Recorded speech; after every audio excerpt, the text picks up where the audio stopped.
로마서 13장 10절입니다. 로마서 13장 10절.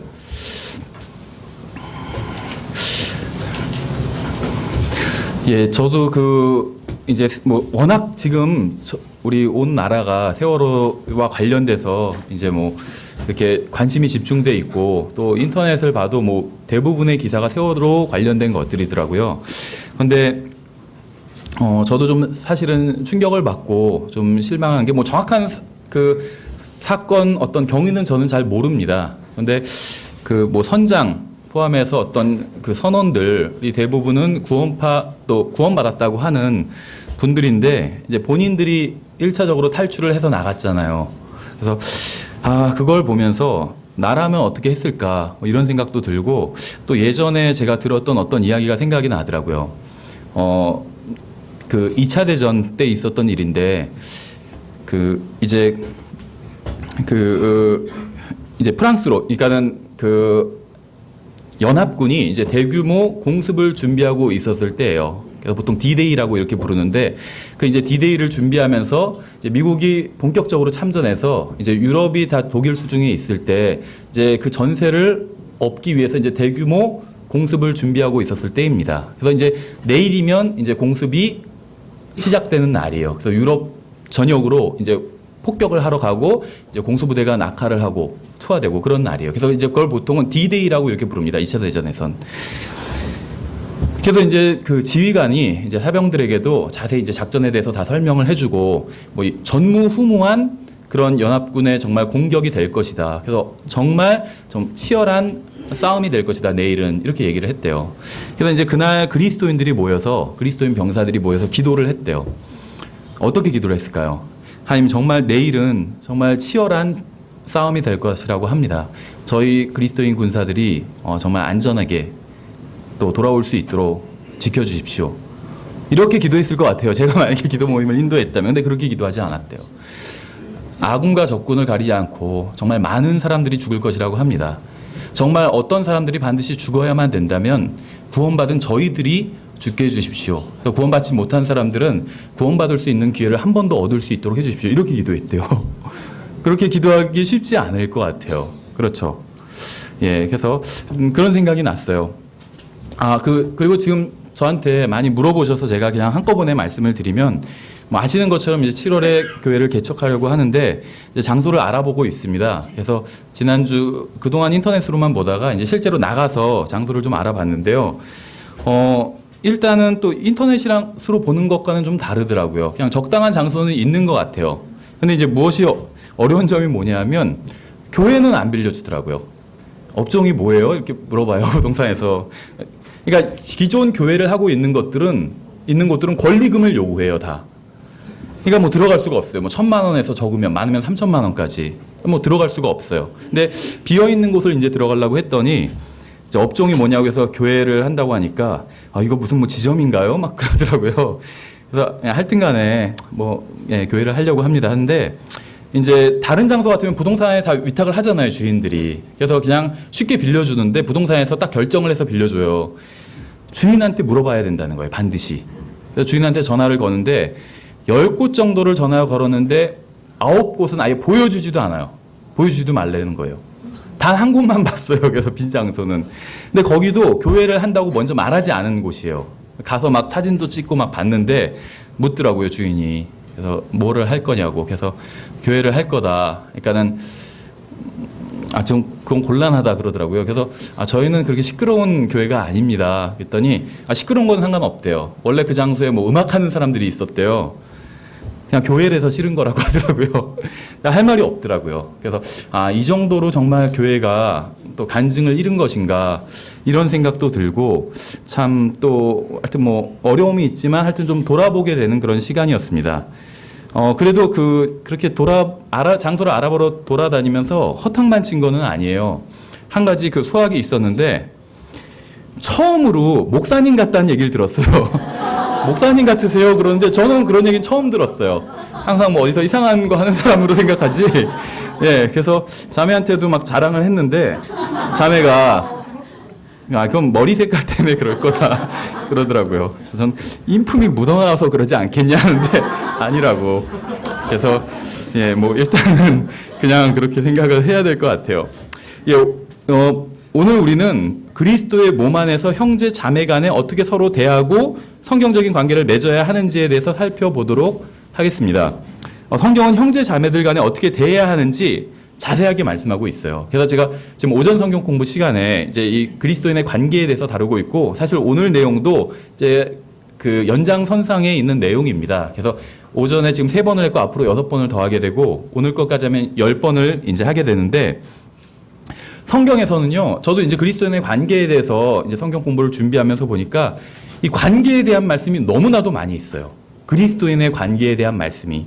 그래서 저희가 10번이나 이렇게 성경 공부를 할 수 있을 만큼 굉장히 많이 있습니다. 자세하게 말씀하고 있어요. 오늘 우리가 살펴볼 구절들은 대부분 아마 익숙한 구절들일 거예요. 몇 구절 정도만, 구약에서 어떤 구절들만 빼고 나머지 구절들은 대부분 익숙한 구절들일 겁니다. 문제는 이러한 구절들은 익숙하지만 우리의 삶과는 괴리가 크다는 거예요. 저도 그렇고. 이건 정말 큰 비극이 아닐 수 없습니다. 문제가 무엇인지 알고 문제가 무엇인지 알아요, 대부분. 답이 무엇인지도 알아요. 성경 하나님의 말씀이 답이죠. 근데 해결을 하지 못하고 있는 거예요. 얼마나 답답해요. 문제도 알고 답도 아는데 해결을 하지 못하고 못한 채 살아간다는 것보다 더 불행한 일은 없을 거예요. 하나님의 말씀을 모르기 때문에 다투고 싸운다면 이해할 수 있어요. 그렇죠. 저 사람들은 하나님의 말씀을 모르니까 저렇게 싸우고 있지 하는데, 성경을 읽고 하나님의 말씀을 안다고 하면서 서로 다투고 싸운다면 그걸 어떻게 이해할 수 있을까요? 우리에게 필요한 것은 단순히 성경을 머리로만 아는 것이 아니라 믿음으로, 마음으로 믿고 배우는 것입니다.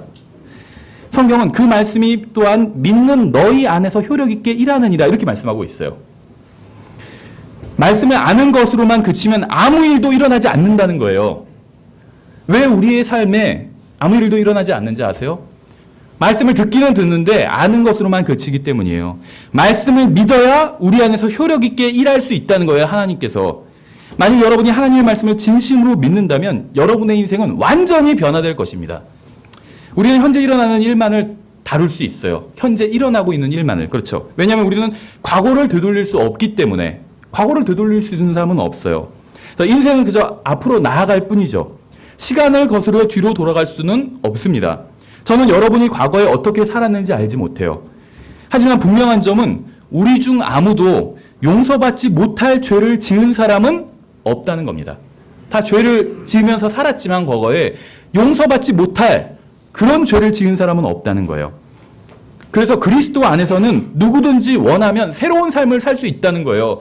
나는 그 죄 때문에 새로운 삶을 살 수 없어. 이런 사람은 없다는 거예요. 우리의 모든 죄값은 예수 그리스도께서 십자가 위에서 피를 흘리고 죽으실 때 다 치러졌어요. 그래서 우리는 원하기만 한다면 구원만 받을 뿐이 아니라 새로운 삶을 살 수 있다는 거예요. 근데 중요한 시점이 무엇인지 아세요? 나만 과거의 모든 죄를 씻어버리고 새로운 삶을 살 수 있는 게 아니라 내 옆에 있는 형제 자매들도 새로운 삶을 살 수 있다는 겁니다. 나에게만 희망이 있는 것이 아니라 그들에게도 희망이 있다는 거예요. 내 옆에 있는 형제 자매들에게도. 저는 오늘 10년 전 과거에 대한 이야기가 아닌 오늘 지금 이 순간부터 시작되는 우리의 삶에 대한 이야기를 하려고 합니다. 가정과 교회와 직장에서의 우리의 삶에 대한 이야기. 먼저 가정에 대해서 한번 생각을 해볼게요. 여러분의 아내나 남편에 대해 한번 생각해 보세요. 여러분은 그리스도 안에서 형제 자매들을 어떻게 대해야 되는지 알고 있어요. 그렇죠? 막 욕을 하거나 함부로 대하면 안 된다는 건 알고 있습니다. 근데 모든 문제는 가정에서부터 사실 시작이 돼요. 여러분은 여러분의 남편이나 아내를 교회에서 형제 자매를 대하듯 합당하게 대하고 있나요? 교회에서 형제 자매한테 나이스하게 말하고 대하듯 가정에서도 아내나 남편에게 그렇게 나이스하게 얘기하고 합당하게 대하냐는 거예요. 일반적으로 그리스도인들의 가장 큰 문제 중 하나는 집에서 남편이나 아내를 대하는 것보다 교회에서 형제 자매들을 대하는 게 훨씬 더 나이스하다는 거예요.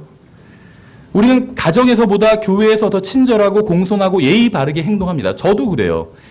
교회에서는 영적으로 행동하지만 가정에서는 정반대로 행동한다는 거예요. 만약 우리가 교회에서 형제 자매들에게 말하고 행동하는 것처럼 가정에서 남편이나 아내를 대한다면 우리 가정은 완전히 달라질 거예요. 혁명이 일어날 겁니다, 아마. 자매님들이 교회에서 목사를 존경하는 것만큼 남편을 존경한다면 기적이 일어날 거예요, 가정에서. 여러분의 남편은 완전히 변하여 새로운 사람이 될 겁니다. 형제님들도 마찬가지예요. 목사님한테 막 막대하는 사람 없죠. 막 함부로 부르고. 여러분이 목사님께 대하듯 아내에게 공손하게 대한다면 여러분의 아내와 가정은 완전히 변할 겁니다. 저는 오늘 여러분이 메시지를 들으면서 간절히 기도하는 마음으로 들었으면 좋겠어요. 하나님, 다른 사람이 아닌 제 마음에 말씀해 주십시오. 이런 마음으로 들으셨으면 좋겠습니다. 오늘 제가 전하는 메시지를 듣고 다른 사람을 생각하지 않았으면 합니다. 그럼 메시지를 허투루 들은 거예요. 아, 이 메시지는 그 형제가 들어야 되는데, 그 자매가 들어야 되는데, 아, 우리 남편이 좀 들어야 되는데, 우리 아내가 들어야 되는데, 라고 생각하지 말고, 하나님, 저에게 말씀해 주십시오. 제 마음을 움직여 주십시오. 제가 듣겠습니다. 라고 마음속으로 주님께 지금 기도하시길 바랍니다. 먼저 첫 번째, 오늘 우리는 우리의 간증과 다른 형제 자매들을 대하는 태도에 대해서 살펴보도록 하겠습니다. 먼저 로마서 13장 10절을 보시면 이렇게 되어 있죠. 사랑은 자기 이웃에게 해를 끼치지 아니하나니 그러므로 사랑은 율법의 완성이니라. 사랑이 없으면 우리는 완성되지 못한다는 거예요. 하나님께서는 성경을 통해 자신의 법을 주셨습니다. 자신의 법을, 여기서 율법이라고 되어 있긴 한데 법이에요, 법. 자신의 법을 주셨어요. 하나님의 법은 선하고 좋은 것들입니다. 문제는 누구도 하나님의 법에 온전히 순종하고 하나님의 말씀대로 살지 못했다는 거예요. 근데 문제는 하나님의 말씀에 있지는 않아요. 하나님의 말씀이 잘못된 건 아니라는 거죠. 문제는 우리가 하나님을 온전한 마음으로 사랑하지 않는다는 데 있습니다. 하나님의 사랑이 우리의 마음을 온전하게 하도록 내어드리지 못했다는 데 우리의 문제가 있어요. 그러니까 우리가 생각하는 우리의 문제와 하나님께서 생각하시는 우리의 문제는 완전히 다르다는 거죠. 좋은 대학에 못 가고 취직을 못하고 예를 들면 결혼을 못하고 이게 우리의, 아니면 집을 아직 구하지 못했고 이게 우리의 문제일 수 있지만 하나님께서 생각하시는 우리의 문제는 그게 아니라는 거예요. 우리의 마음이 하나님의 사랑으로 충만하지 않다는 게 구원받은 우리의 첫 번째 문제라는 겁니다. 왜 교회에서 다른 형제 자매들을 제대로 대하지 못하는지 아세요? 사랑이 부족하기 때문이에요. 결론은. 왜 가정에서 남편이나 아내나 부모나 자식이 서로를 제대로 대하지 못하는지 아세요? 전 여러분의 가정을 몰라요. 그러나 아마 교회에서처럼 그렇게 겉으로 보이는 것만큼 평안하지 않은 가정도 있을 겁니다. 분명히. 사랑이 부족하기 때문이에요. 그 이유는. 만일 우리가 하나님께서 우리를 사랑하신 것처럼 서로 사랑한다면 우리는 하나님의 법을 완성한 것이라고 말씀하고 있어요. 성경은. 8절부터 한번 볼게요. 그 앞에. 서로 사랑하는 것 외에는 누구에게든지 어떤 것도 빚지지 말라. 다른 사람을 사랑하는 자는 율법을 성취하였느니라. 너는 간음하지 말라. 왜 간음을 하죠? 아내나 남편에 대한 사랑이 없기 때문에 간음하는 거죠. 너는 살인하지 말라. 왜 살인을 하죠? 사랑이 없기 때문에 살인하는 거예요.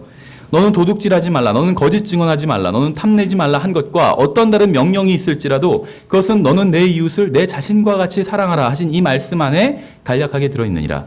모든 범죄의 원인은 사랑의 부족에 있습니다. 만약 제가 여러분에게 죄를 짓는다면 그것은 아직 사랑이 저의 마음을 온전하게 하지 못했다는 증거일 겁니다. 교회에서 일어나는 대부분의 문제는 내 이웃을 자신과 같이 사랑하라는 하나님의 말씀에 순종하지 않기 때문에 일어나요. 하나님께서 저를 사랑하신 것처럼 제가 여러분을 사랑하고 하나님께서 여러분을 사랑하신 것처럼 여러분이 저를 사랑한다면 우리 교회는 온전한 교회가 돼요. 온전한 교회가. 모르겠어요. 제가 7월에 모든 교회가 사실은 다 성도들이 서로가 서로를 사랑해야 되죠. 근데 현실적으로는 그렇게 되지 않고 있죠. 우리 교회도 마찬가지라고 생각을 해요. 그건 모든 교회가 안고 있는 문제예요. 제가 교회를 개척해도 마찬가지일 거예요. 그런 문제가 여전히 있을 겁니다. 성도들이 성도를 서로 사랑하지 않는 문제. 제가 7월에 개척하러 나가게 되는데 아마 저를 싫어하시는 분들도 있을 거예요. 그래서 잘 됐다. 저 형제 나가니까 이제 제대로 된 교회 생활 좀 해보겠구나. 이렇게 생각하시는 분도 있을 거예요. 그런데 그렇게 생각하는 건 자유지만 너무 지나치게 좋아하지 마세요. 왠 줄 아세요? 하늘나라에 가면 다시 만날 거기 때문에 여러분이 구원받다면 저는 죽으면 하늘나라에 가게 될 거거든요. 그럼 다시 거기서 따단하고 만나게 돼요. 그럼 뭐라고 하실 거예요? 그렇죠. 주님께 따질 수도 없어요. 주님, 저 형제예요, 저예요. 둘 중에 하나는 여기서 결판을 내주세요. 이렇게 하지 않을 거예요. 왠지 아세요? 마음이 우리가 하늘나라에 올라갈 때, 휴거가 될 때, 주님을 만날 때 마음이 변화될 것이기 때문에. 그렇죠. 근데 지상에서는 그렇게 싫어했는데 얼마나 민망하겠어요. 그렇죠. 그래서 지상에서 우리가 서로 사랑한다면 얼마나 자연스럽겠어요. 하늘나라에서도. 그렇죠. 교회에서뿐만 아니라 가정에서도 마찬가지입니다. 모든 남편이 하나님께서 자신을 사랑하신 것처럼 아내를 사랑하고 모든 아내가 하나님께서 자신을 사랑하신 것처럼 남편을 사랑한다면 누구도 이혼하지 않을 거예요. 그렇죠? 정말 이혼할 수밖에 없는 유일한 분이 있다면 바로 그분은 하나님일 겁니다. 구원받은 사람들은 교회예요. 그렇죠? 그리스도의 신부입니다. 그런데 구원받은 대부분의 사람들은 하나님을 수도 없이 배반하고 제멋대로 살고 영적인 간음과 영적인 음행과 우상숭배를 수도 없이 하며 살아가요. 저도 그렇고 만약 자신의 배우자를 쫓아버려야 할 정당한 이유를 가진 분이 있다면 바로 하나님일 거예요. 구원받았다고 하면서도 하나님의 말씀을 전혀 중요하게 여기지 않고 심지어 그분을 무시하고 살아가는 사람이 굉장히 많아요. 우리 교회도 많아요. 저도 또 그럴 때가 많고. 그렇죠. 하나님을 전혀 중요한 분으로 생각하지 않아요. 말론 주님이라고 하면서 실제는 종으로 여겨요. 이번 결정을 내릴 때는 하나님은 좀 빠져 계세요. 이렇게 말은 하지 않겠지만 그런 마음을 먹는다는 거죠. 결혼할 상대는 제가 고를 테니까 하나님께서 그냥 혼수나 준비해 주세요. 이렇게 하나님을 무슨 주인이 아니라 종인 것처럼 종 부리듯이. 그렇죠. 왜 예수님께서 그렇게 반역하고 하나님을 무시하는 우리를 쫓아버리지 않는지 아세요? 우리는 물론 어린 양의 혼인식이 열리면 이제 예수님의 아내가 됩니다. 예전에도 우리가 공부한 적이 있는데 그러기 전에 우리는 벌써 예수님과 정혼한 사이에, 그렇죠. 보통 세상에선 정혼한 사이면 아직 부부관계는 아닌데 성경에선 부부관계예요. 요셉한테 천사가 그러잖아요. 정혼한 너의 아내 마리아 되어오기를 두려워하지 말라 이렇게 말씀하고 있잖아요. 그렇죠. 그래서 성경에 의하면 정혼한 사이라도 부부관계입니다. 이것이 무엇을 의미하는지 아세요? 우리가 나중에 예수님과 함께 만나서 함께하게 되면 영원히 예수님과 부부관계 같이 정말 가까운 관계로서 교제를 나누게 될 거예요. 그건 분명한 사실입니다. 그뿐만이 아니라 이 세상에서도 예수님과 부부관계처럼 가까운 그런 교제를 나눌 수 있다는 거예요. 지금 이 세상에서도 죽어서만이 아니라. 그런데 우리는 그렇게 가까운 교제를 나누기는커녕 주님을 무시하고 멸시하고 배반하고 그렇게 하고 있잖아요. 근데 왜 주님께서 우리를 쫓아내지 않으신지 아세요? 아직도 주님께서 우리를 아내로 대해주고 계세요. 왜 그런지 아세요?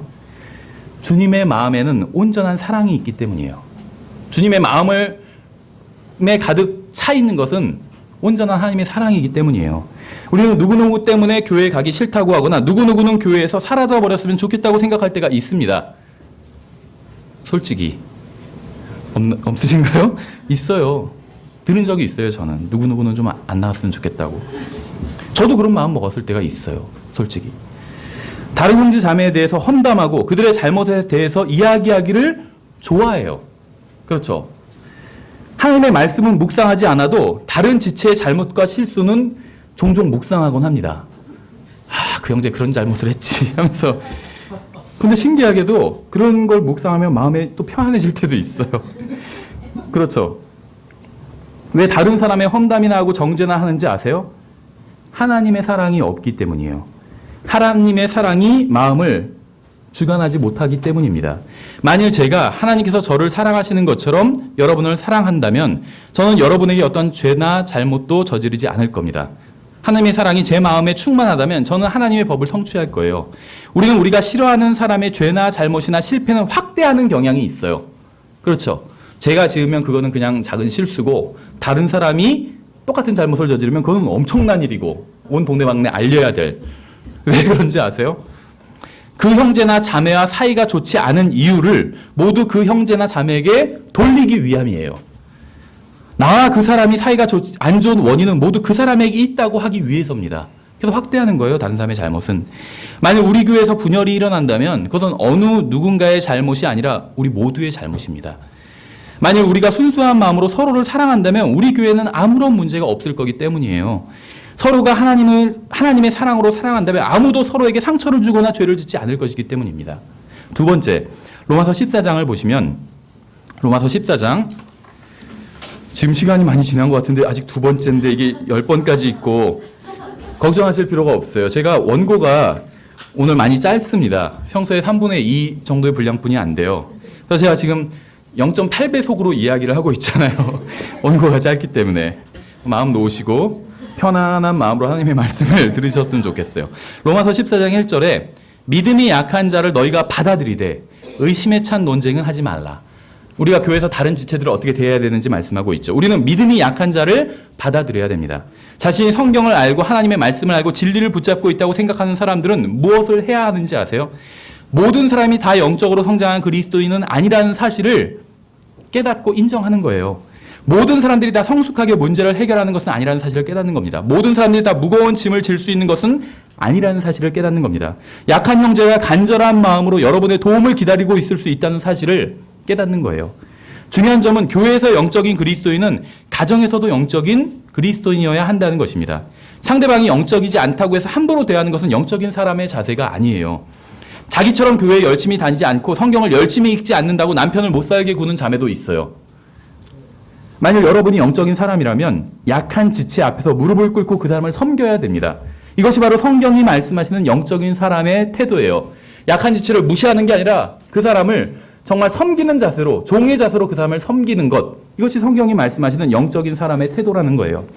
예수 그리스도보다 더 영적인 사람이 누가 있을까요? 가장 영적이신 분이죠, 예수님은. 예수님께서는 가장 영적인 분이신데도 불구하고 이 세상에 오셔서 전혀 영적이지 않은 우리를 섬기셨어요. 본을 보여주셨죠. 이것이 바로 영적인 사람이 영적이지 않은 사람을 대하는 방법입니다. 비판하고 정죄하는 게 아니라 그의 부족한 점을 도와주고 섬기는 게 바로 영적으로 성숙한 사람이 영적으로 어린 사람을 돕는 성경적인 방법이에요. 성경은 믿음이 약한 자를 정죄하라 이렇게 말씀하고 있지 않아요. 비판하거나 쫓아내버려라 이렇게 말씀하고 있지도 않습니다. 면박을 주거나 창피를 주라고 말씀하고 있지도 않아요. 성경은 믿음이 약한 자를 받아들이라고 말씀하고 있어요. 받아들이라고. 가서 도와주라고 말씀하고 있는 거예요. 예수님께서 셋째 하늘에 앉아 계신 채로 우리에게 그래 너희 한번 올라와 봐라 이렇게 말씀하지 않으셨어요. 예수님께서는 직접 이 세상으로 오셔서 우리를 받아들여 주셨습니다. 우리가 주님을 받아들인 것보다 더 중요한 점은 주님께서 우리를 받아주셨다는 사실이에요. 우리가 주님을 받아들인 건 당연해요. 그렇죠. 우리는 정말 우리의 의조차도 더러운 걸레와 같은 사람들이에요. 근데 영광의 주님을 당연히 받아들여야죠. 이건 당연하죠. 주님이 우리를 받아주셨대. 이게 놀라운 점이에요. 영광의 주님께서 더러운 누더기 같은 것 생각해 보세요. 백만장자가 길을 가다가 이건희 회장이 차를 타다가 차를 기사한테 세우라고 해놓고 떨어져 있는 걸레를 딱 주워서 차에 놓는다면 놀라운 일 아니겠어요? 그거보다 더한 일이 일어난 거예요. 그렇죠. 약한 믿음을 가지고 있고 주님의 말씀에 순종하지 않고 주님을 숱하게 배반하는 우리를 위해 이 세상으로 오셔서 우리를 받아주신 겁니다. 비판하고 정죄하고 내쳐버리기는 쉬워요. 주님께서 우리를 대하셨던 것처럼 다른 사람들을 우리가 대하기를 원하고 계십니다. 믿음이 약한 사람을 받아들이세요. 영적으로 미숙하고 부족한 지체들을 받아들이세요. 잘못하고 실수하고 부족한 지체들을 받아들이세요. 하나님께서 여러분을 받아주신 것처럼 그런 지체를 받아들이세요. 그러면 우리 교회의 대부분의 문제는 사라질 겁니다. 세 번째, 로마서 14장 13절을 보시면 로마서 14장 13절 그런즉 우리가 다시는 서로를 판단하지 말고 중요한 말씀이죠. 도리어 이것 즉 아무도 자기 형제의 길에 걸림돌이나 넘어질 기회를 두지 않을 것을 판단할지니라. 이 말씀 한 구절에만 우리가 순종해도 대부분의 문제는 사라져요. 여러분도 그렇고 저도 그렇고 성경은 우리가 무엇을 판단하지 말고 무엇을 판단해야 하는지 명확하게 말씀하고 있죠. 성경은 우리가 서로 판단하지 말라고 말씀하고 있어요. 문제를 찾아내는 것처럼 문제를 찾아내는 것 자체는 잘못된 게 아닙니다. 오직 문제를 찾아내기만 한다면 그것은 대단히 잘못된 거예요. 문제를 찾아낼 수는 있어요. 근데 그 일만 한다면 잘못된 거란 거예요. 문제가 무엇인지 보고 다른 형제가 그것으로 인해 넘어지지 않도록 그것을 어떻게 제거할 수 있는지 판단하라고 말씀하고 있잖아요. 그렇죠. 판단해야 돼요. 하지만 다른 형제를 판단하고 정죄하는 것이 아니라 저 형제가 혹시 넘어지진 않을까 그걸 판단하라는 거예요. 너무 명백하지 않아요? 아, 저거 정말 문제야. 저 형제 정말 문제야. 저 자매는 정말 문제야. 이런 얘기 누구나 할 수 있어요. 하지만 형제가 넘어지지 않도록 걸림돌을 치워주는 일은 아무나 할 수 있는 게 아닙니다. 하나님께서 원하시는 것은 우리가 다른 형제 자매를 판단하는 게 아니라 그들을 넘어지게 할 만한 것이 무엇인지 판단하고 그것을 제거하는 것이에요. 다른 형제가 왜 그렇게 신앙생활을 제대로 하지 못하는지 판단하지 말고 그 형제가 신앙생활을 제대로 할 수 있도록 도우라는 거예요. 다른 형제의 길에 걸림돌을 두지 마세요. 장애물을 두지 마세요. 짐을 지우지 마세요. 걸림돌과 장애물을 치워주고 짐을 나눠지세요. 우리는 자신이 영적이라고 생각하면서도 다른 형제의 길을 막는 걸림돌을 치워주기는커녕 그저 바라만 보고 있거나 심지어 함정을 파놓고 어떻게 되나 지켜보는 경우도 있어요. 이것은 전혀 영적인 것이 아닙니다. 다른 지체를 돕지 않는 사람은 영적인 사람이 아니에요. 약한 지체 앞에 있는 걸림돌을 치워주지 않는 것은 영적인 게 아닙니다. 사탄은 우리가 신앙의 경주를 하지 못하게 하려고 수많은 장애물을 가져다 놓고 있습니다. 그런데 우리도 다른 지체들 앞으로 장애물을 가져다 놓는 경우가 있어요. 다른 지체 앞에 있는 걸림돌을 바라만 보고 있거나 지적만 하고 있는 것은 마귀를 대적해서 영적 전쟁을 하는 게 아닙니다. 마귀가 다른 형제 앞에 가져다 놓은 그 걸림돌을 치워주는 게 영적 전쟁을 하는 거예요. 우리는 그리스도 안에 있는 다른 형제 자매가 아무런 걸림돌이나 장애물이 없는 길을 가도록 도와주어야 합니다. 다른 형제 자매의 앞길을 막는 걸림돌이 있나 판단하고 그것을 제거할 수 있도록 도와줘야 돼요. 문제는 다른 형제 자매의 앞을 막는 걸림돌을 제거해 주기는커녕 우리 자신이 걸림돌이 될 때가 있다는 거예요. 이게 문제죠. 다른 형제 자매를 함부로 판단하지 말고 그의 앞에 있는 걸림돌을 어떻게 하면 제거할 수 있는지를 판단하세요. 네 번째, 로마서 15장 한 장 넘겨서 15장을 보겠습니다.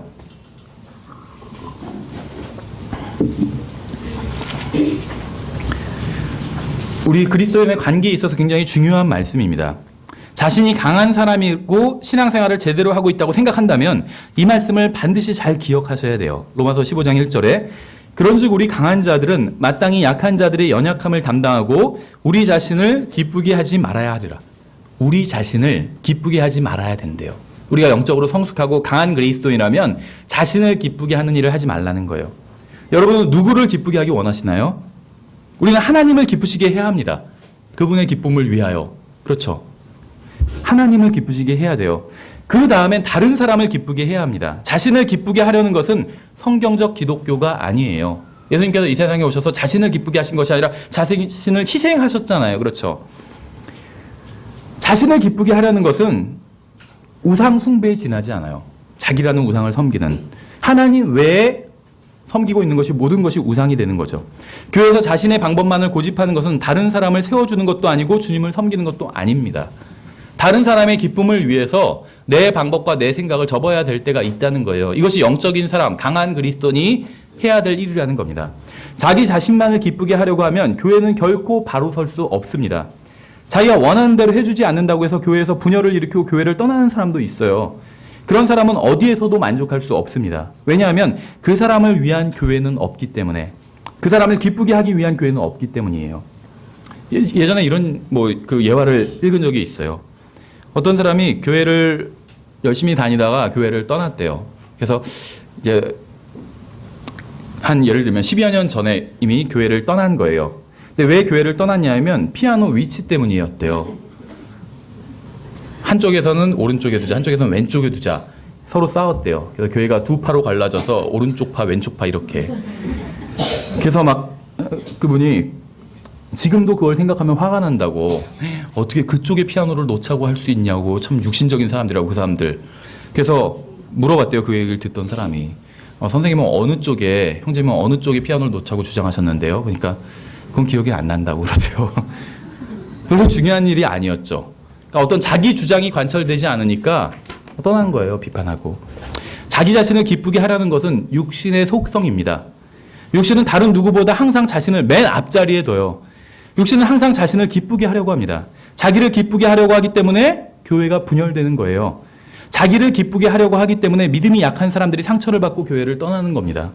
여러분이 스스로 모든 것을 판단할 수 있는 강한 그리스도인이라고 생각한다면 자신을 기쁘게 하지 말고 다른 사람을 기쁘게 하세요.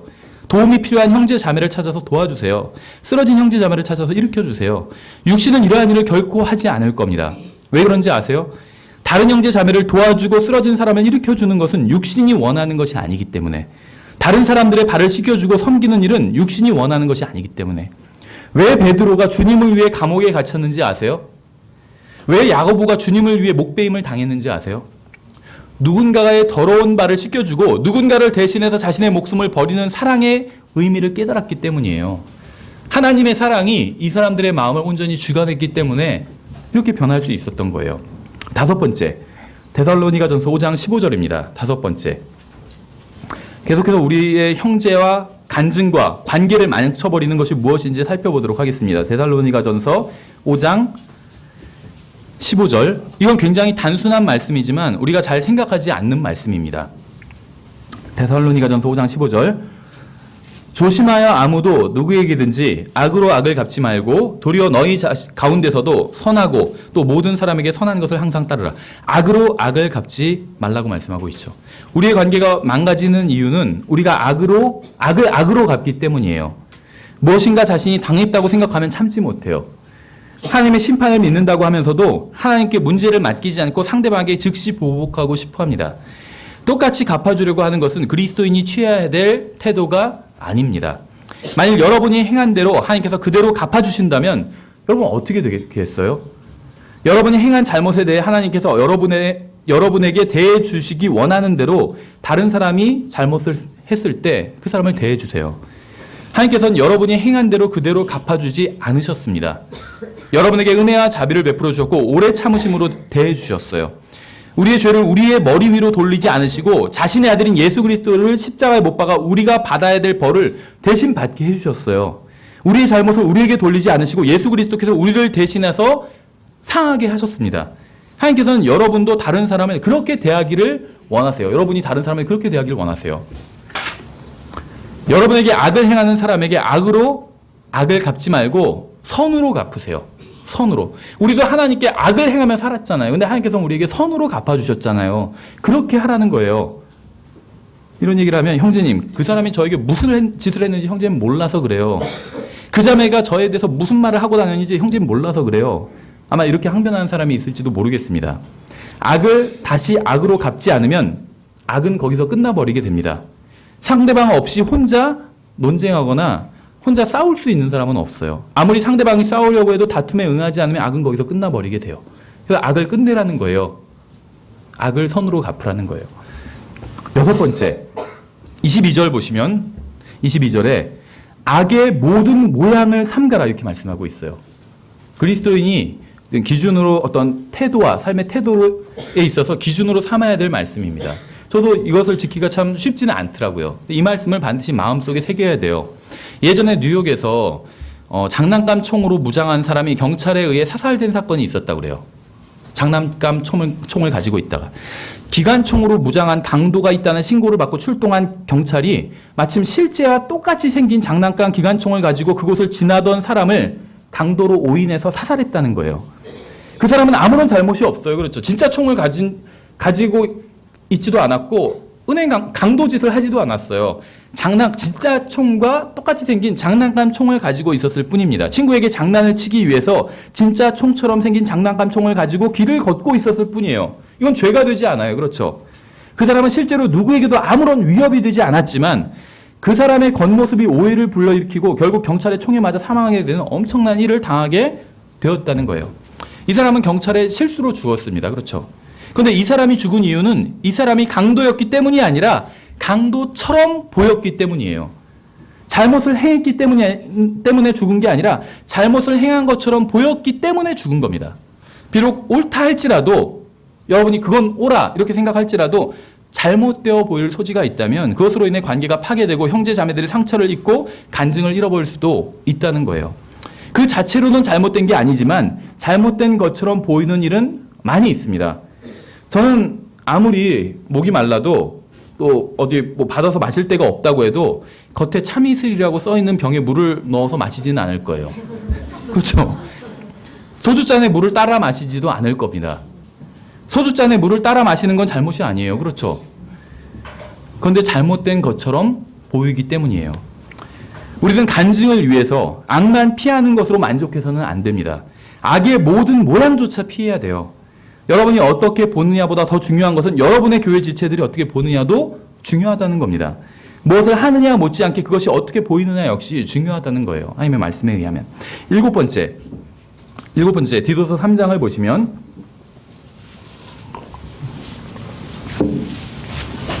그리스도 안에 있는 형제 자매들의 관계를 파괴하고 간증을 망치는 게 또 무엇이 있을까요? 디도서 3장에 보시면 저는 이 말씀을 가지고 누군가를 판단하려는 것은 아닙니다. 누구나 다 잘못을 하고 실수를 할 때가 있습니다. 다만 킹제임스 성경을 특히 킹제임스 성경을 믿고 복음을 전하는 분들이 반드시 이 말씀을 기억했으면 좋겠어요. 디도서 3장 1절부터 2절을 보시면 그들이 명심하여 정사들과 권능들에게 복종하며 행정관들에게 순종하며 이 세상 권세 잡은 사람들이죠. 행정관들에게 순종하며 모든 선한 일을 하도록 준비하게 하며 아무도 비방하지 말며 말다툼하는 자가 되지 말며 오직 부드러우며 모든 사람에게 온전히 온유함을 보이게 하라. 여기서 보시면 행정관들에게 순종하래요. 이 세상 권세에 순종하라는 말씀 로마서에도 있죠. 그러면서 뭐라고 또 덧붙이고 있냐면 아무도 비방하지 말래요. 구원받고 성경대로 믿는 사람만 비방하지 말라 이렇게 말씀하고 있지 않아요. 아무도 비방하지 말라고 말씀하고 있어요. 여러분의 입에서 나간 말 한마디로 인해서 어떤 사람은 다시는 예수 그리스도에 대해서 듣고 싶어하지 않을 수도 있습니다. 여러분이 어떤 정치인을 비평하거나 험담하는 것을 듣고 그 사람을 지지하는 누군가는 여러분이 하는 모든 말을 거부할 수도 있어요.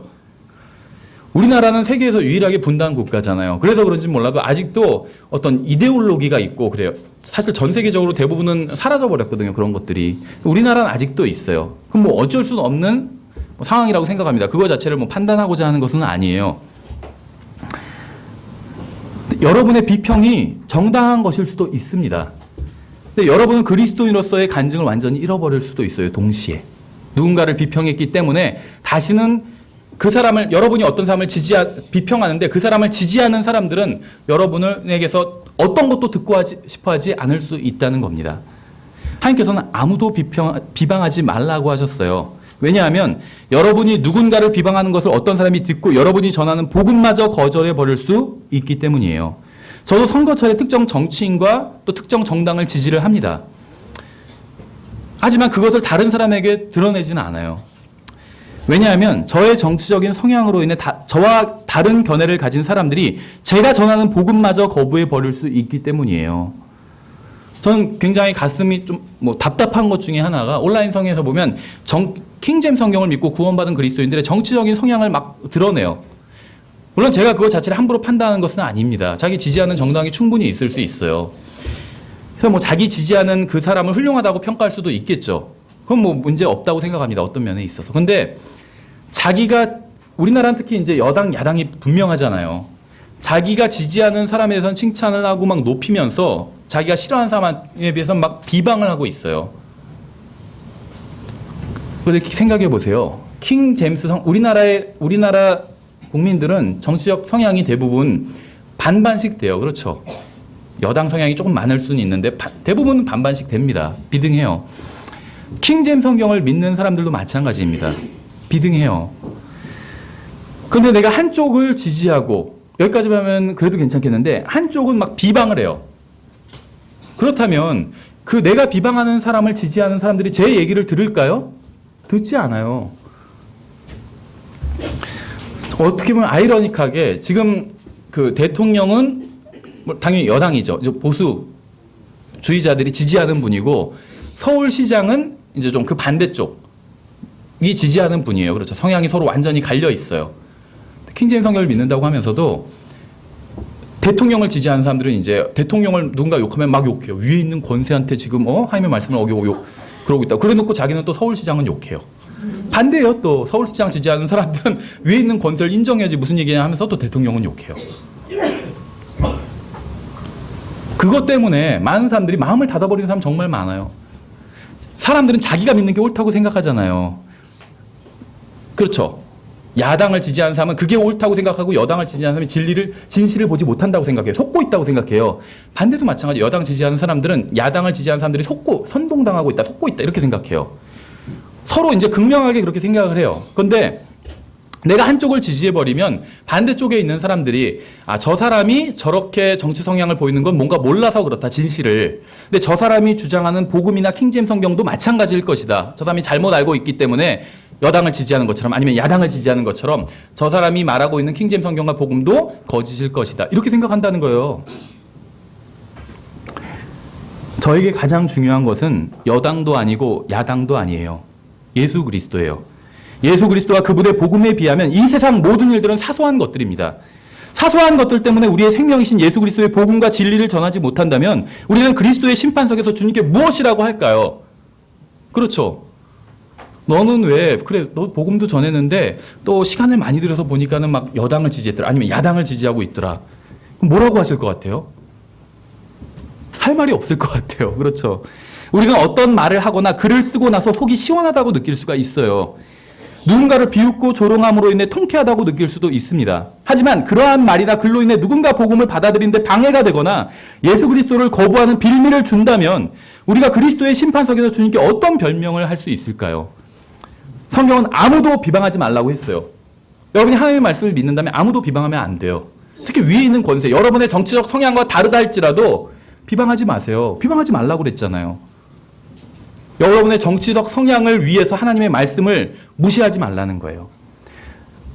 누군가를 비방하는 것을 통해 인류가 유익을 얻었던 적은 단 한 번도 없습니다. 저는 우리가 자신의 생각을 버리고 단순한 마음으로 하나님의 말씀을 믿는다면 엄청난 일이 일어날 것이라고 믿어요. 하나님의 말씀의 능력을 과소평가하지 마세요. 8번째, 잠언 18장. 잠언에서 일단 한 구절만 찾아보고 나머지는 제가 읽겠습니다. 거의 비슷한 구절들이에요. 잠언 18장에 무엇이 교회를 망치고 형제들 간의 관계를 망치는 것일까요? 가십이에요. 가십. 소문. 가십. 친구에게는 말할 수 있으면서 예수님께 말할 수 없는 게 있을까요? 야, 너만 알고 있어 하면서 말하면서 예수님께 말할 수 없는 게 있을까요? 그런 게 있다면 그것은 잘못된 겁니다. 말하지 말라는 거예요. 친구한테도. 예수님께 말할 수 없는 것은 친구한테도 말하지 마세요. 그렇지 않나요? 왜냐하면 우리가 하는 모든 말을 예수님 앞에서 심판받게 될 거예요. 잠언 18장 8절에 소문을 퍼뜨리는 자의 말들은 상처들과 같아서 뱃속의 가장 안쪽 부분들로 내려가느니라. 소문을 퍼뜨리는 사람은 다른 사람의 간증만 망치는 것이 아니라 자신의 간증도 망칩니다. 한 번 망가진 간증은 회복되기가 어려워요.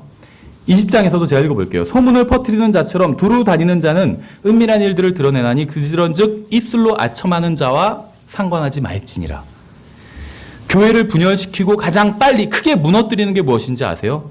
거짓 교리가 아니에요. 게으름도 아닙니다. 바로 가십이에요. 소문. 가십을 통해 형제들 간에 불신이 오기 때문이에요. 불신이 오면 서로 대화를 나눌 수도 없고 교제를 나눌 수도 없고 함께 기도를 할 수도 없게 됩니다. 결국 추측과 악한 생각과 분열만이 남게 돼요. 모든 사람이 모든 소문을 알아야 하는 것은 아닙니다. 소문을 다 알아야 할 필요도 없어요. 어떤 사람들은 너무 약해서 다른 사람을 용서하지 못하거나 잊지 못하거나 쉽게 상처를 받기도 합니다. 다른 사람들에게 상처를 주는 소문을 퍼뜨리는 자가 되지 마세요. 누군가 여러분에게 소문을 퍼뜨리려고 하면 단호하게 거절하세요. 다른 사람을 비방하는 대화를 나누려고 하면 단호하게 거절하세요. 예수님께서 듣고자 하지 않으시는 것은 여러분도 듣고자 하지 마세요. 누군가 다른 사람에 대해 나쁜 이야기를 하려고 하면 당사자가 있는 곳에서 얘기하자고 하세요. 예전에 어떤 목사님을 만난 적이 있어요. 그런데 이제 그 어떤 얘기를 나누다가 공통적으로 우리가 알고 있는 다른 잘못된 목사님에 대한 이야기가 나왔어요. 그래서 저도 이제 그 잘못된 목사님을 잘 알고 있고, 그래서 이제 서로 이제 그 목사님이 무엇을 잘못했는지 서로 막 정보도 주고받고 교제가 돼요. 다른 사람 욕하면서 교제가 돼요. 이상하게 다른 사람을 욕하거나 험담할 때는 몸에서 이상한 기운이 솟아나요. 막 그렇죠. 호랑이 기운 같은 게. 근데 그 목사님이 계속 얘기를 하시다가 근데 이게 덕이 안 되는 것 같다 이러시더라고요. 덕이 안 되는 것 같다. 맞는 말이었어요. 그렇죠. 저의 육신은 원했어요. 더 험담 좀 했으면 재밌잖아요. 그렇지 않으신가요? 험담하면 재밌지 않으세요? 근데 그 목사님은 그만하자는 거예요. 덕이 안 되니까. 근데 거기서 그래도 목사님 조금만 더 하죠. 이럴 수는 없잖아요. 그만해야지. 네, 맞는 말이었거든요. 부끄럽더라고요. 저 자신도 막 얘기가 잘 될 때 막 더 모르는 걸 끄집어냈거든요. 왜 소문을 퍼뜨리면 안 되는지 아세요? 잠언 26장에 보시면 이렇게 돼 있어요. 나무가 없는 곳에서는 불이 꺼지는 것 같이 소문을 퍼뜨리는 자가 없는 곳에서도 다툼이 그치느니라. 소문을 퍼뜨리는 자가 있으면 다툼이 생긴다는 거예요. 소문을 퍼뜨리는 게 잘못된 일인 것만큼 소문을 듣는 것도 잘못된 것입니다. 소문을 들어주지 않으면 소문은 거기서 멈추게 되어 있어요. 그럼 다툼도 멈추는 거예요.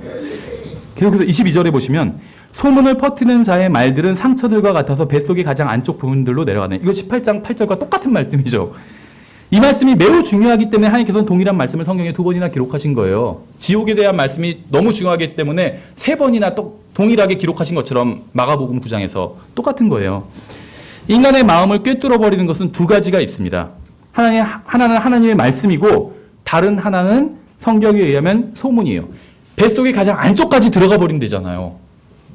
전 처음에 이게 무슨 말인가 했어요. 소문으로 인한 이런 상처들이, 그 부작용들이 뱃속에 가장 안쪽까지 들어간대요. 무슨 말이에요? 꿰뚫어 버린다는 거예요. 소문 귀로 듣잖아요. 근데 뱃속에 가장 안쪽까지 들어간대요. 꿰뚫어 버린다는 거예요. 사람을 꿰뚫어 버리는 건 2가지밖에 없어요. 하나님의 말씀이나 하나님의 말씀이든지 아니면 소문이에요. 소문. 저는 여러분의 마음을 소문이 아닌 하나님의 말씀으로 꿰뚫기를 원합니다. 여러분의 마음을 무엇으로 채우기 원하세요? 하나님의 말씀 아니면 소문? 하나님의 말씀으로 채워야 된다는 거예요. 이제는 가장 빠른 속도로 교회를 망치는 것, 그리스도인들의 관계를 망치는 것에 대해서 살펴보도록 하겠습니다. 이것은 아이들을 가장 빨리 낙심시키고 망쳐버리는 것이고 동시에 교회를 가장 빠른 속도로 무너뜨려 버리는 것이기도 합니다. 이것은 바로 비판하는 영이에요. 비판하는 영. 이사야서 65장을 먼저 보시면 이사야서 65장 비판하는 영입니다.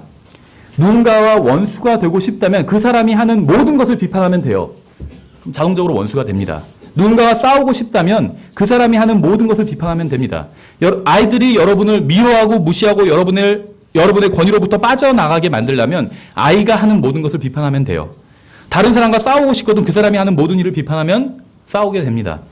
그 사람이 제대로 한 일에 대해서는 절대 언급하지 말고 그가 실패한 것과 그의 부족한 부분만을 계속 언급하면서 비판하면 결국 관계는 완전히 망가져 버리게 됩니다. 이사야서 65장 5절에 보시면 이렇게 되어 있어요. 이르기를 너 스스로 서 있고 내게 가까이 오지 말라. 나는 너보다 거룩하니라 하나니. 누군가 이렇게 말한다는 거죠. 신약에도 비슷한 구절이 있죠. 신약에도 누가복음 18장 9절에 비슷한 구절이 있어요. 자신이 다른 형제 자매보다 더 영적이고 경건하고 신실하고 거룩하다고 생각하는 사람들이 있습니다. 다른 사람들을 비판하는 게 자신의 임무라고 생각하는 사람들이 있어요. 저는 성경을 아무리 뒤져봐도 성령의 열매 중에 비판은 찾지 못했어요. 비판의 열매 이런 거. 비판이 그리스도의 몸을 세워준다는 말도 본 적이 없습니다. 그리스도의 몸을 세우기 위해 하나님께서 누군가에게 비판의 은사를 주셨다 이런 것도 본 적이 없어요. 교회에서는 비판이 아닌 기도가 필요합니다. 기도. 다른 사람이 비판할 것들이 보인다면 비판하지 말고 그 사람을 위해서 기도해 주라는 거예요. 저의 일은 하나님의 말씀을 전하는 것이고 성령님의 일은 그 말씀을 통해 여러분의 마음속에서 역사하시는 것입니다. 하나님께서는 여러분 중 누구에게도 다른 형제 자매를 비판하라는 임무를 주신 적이 없습니다. 여러분은 다른 사람의 인생이 아닌 여러분의 인생을 살아야 돼요. 하나님께서는 여러분에게 진리를 주셨고 여러분이 그 진리에 순종하는지 보고 계십니다. 다른 사람이 진리에 순종했는지 아닌지를 여러분에게 묻지 않으실 거예요. 만약 여러분이 다른 형제 자매에게 힘을 주거나 격려하거나 도와줄 수 없다면 제가 사랑하는 마음으로 간곡하게 부탁드리는데 입을 닫고 그냥 조용히 계세요. 하나님을 돕지 못하겠다면 최소한 방해는 하지 말아야 돼요. 하나님을 돕는 건 다른 지체들을 격려하고 도와주는 거예요. 그 사람을 위해서 기도해주고 이게 하나님을 돕는 것이고 하나님과 함께 일하는 것입니다. 다른 지체를 비판하고 욕하고 험담하고 소문내고 이거는요 방해하고 있는 거예요. 하나님과 싸우고 있는 거예요. 누가복음 18장을 제가 읽어볼게요. 잘 아시는 구절이에요. 18장 9절에 또 그분께서 자기가 의롭다고 스스로 믿고 아까 이사야 65장 5절과 똑같죠. 다른 사람들을 멸시하는 어떤 자들에게 이 비유를 말씀하시되 여기에 나오는 사람은 자기가 의롭다고 스스로 믿었습니다. 문제는 다른 사람들을 멸시했다는 데 있어요. 다른 사람을 멸시하는 사람은 결코 의로운 사람이 아닙니다. 왜냐하면 주님께서 주신 가장 큰 명령도 지키지 못한 것이기 때문에 가장 큰 명령은 너는 구령할지니라가 아니에요. 너는 헌금을 많이 할지니라도 아닙니다. 너는 힘에 넘치도록 주님을 섬길지니라 이것도 아니에요. 가장 큰 명령은 주 하나님을 사랑하고 내 이웃을 내 자신과 같이 사랑하라는 것이었어요.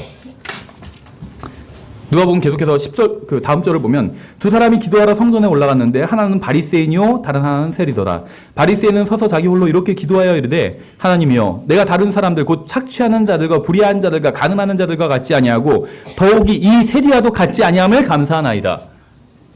엄청나죠? 우리도 이런 식으로 기도할 때가 있어요. 저 사람 같지 않음을 감사하나이다. 나는 일주일에 2번 금식하고 내 모든 소유의 11조를 드리나이다 하고 세리는 멀리 서서 감히 눈을 들어 하늘을 우러보지도 못하고 다만 가슴을 치며 이르되 하나님이여 죄인이 내게 긍휼을 베푸소서 하니라. 다른 사람과 자신을 비교해서 자신이 다른 사람보다 낫다는 결론을 내리는 것이 바로 바리새적인 것입니다.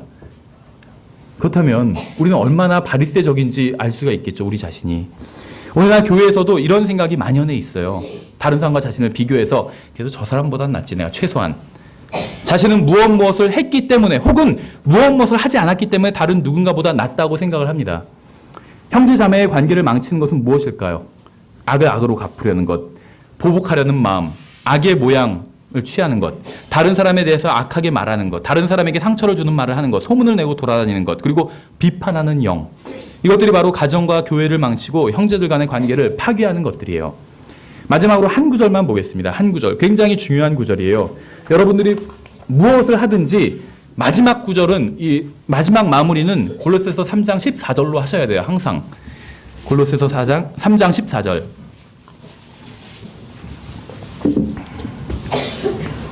골로새서 3장 14절에 보시면 무엇을 하든지 이 구절로 마무리를 하셔야 돼요. 이 모든 것 위에 사랑을 입으라. 사랑은 완전하게 매는 띠니라. 여기서 완전하다는 것은 죄가 없다는 게 아니라 온전하다는 의미입니다. 형제 자매들을 완전하게 만드는 것이 무엇일까요? 교회를 하나로 묶어주는 것이 무엇일까요? 가정을 하나로 묶어주는 것이 무엇일까요? 모든 것 위에 사랑을 두는 거예요. 사랑을 두는 것. 어떤 일이 일어나도 누가 무슨 짓을 해도 사랑한다면 아무것도 문제가 되지 않고 모든 문제가 해결됩니다. 가정이든 교회든 사랑이 하나로 묶어주고 완전하게 해주기 때문이에요. 하나님께서 우리를 도와주셔서 우리가 다른 형제 자매들에게 어떻게 말하고 어떻게 대해야 하는지 하나님의 말씀을 통해서 가르쳐 주시기를 원합니다. 만일 오늘 메시지를 듣고 자신이 아닌 다른 사람을 생각했다면 하나님의 말씀이 여러분 안에서 역사하실 수 없어요. 이것이 다른 사람이 아닌 나에 대한 말씀이다. 이렇게 생각하고 받아들이셔야지 하나님의 말씀이 여러분 안에서 역사하시고 여러분의 인생이 변화될 수 있는 겁니다. 저는 오늘 우리가 살펴본 말씀들을 반복해서 보면서 주님께서 오실 때까지 기억할 거예요. 그래서 하나님의 말씀으로 변화된 사람이 될 겁니다. 여러분도 그렇게 되었으면 합니다. 하나님의 말씀이 삶을 지배하는 사람이 되고 싶지 않으세요? 하나님의 사랑이 넘치는 삶을 살고 싶지 않으세요? 하나님의 말씀을 받아들여야 돼요. 여러분 자신을 하나님의 말씀에 내어드려야 합니다. 잠깐 기도하겠습니다.